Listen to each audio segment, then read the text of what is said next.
bani so. Min na murmushin soyayya angona.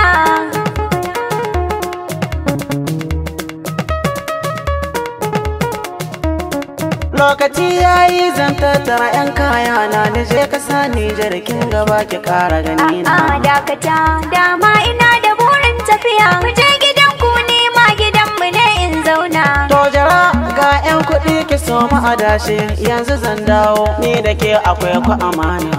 Warke ban san kuɗin ka sai na bi ka. Kowa ina ne ka ja ni ne da kai zan zauna. To ki ji dama ina ta ɓoye miki ne garin mu kai karnaka mana da kula da zaki. Damisa fa yana da kyau ku ja ta ku kai ta. Ko mutuwa ce ka san da ni ko ban makaraki. Ba mu hutu kullum muna bisa aiki akwai abin tsoro da dare akwai mu da maiki. Ko sayaki ai gidan ku sai na zauna. Ko ba kowa ni zan tsaya na yi maka girki. Kin sani ba daɗi mu je gidan mu haka ki ɗau mayafi ko hijau ina gun mota. Na ji dai wayo kake yi min na gane. Na ce na barka ka je ka bar ni na fuskanta. Me yasa kowane lokaci kike damuna ina da kishi ban san ana ganin matata. To ka sai min nikaf ina ganin ya dace.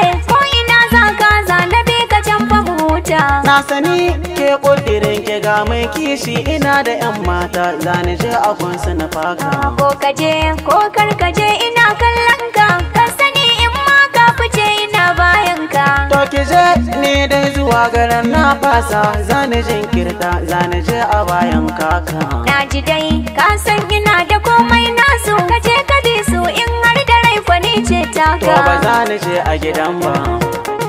A'a ka zo na yi maka hira. Ban ku so mu yin wasa ba. Ni ba na yin fushi da harara. Dan Allah bar ni yau zan dawo. Yaro ake a zama goyo. Ba ni tsara ba zan kawo. In har na barka kar da ka juyo.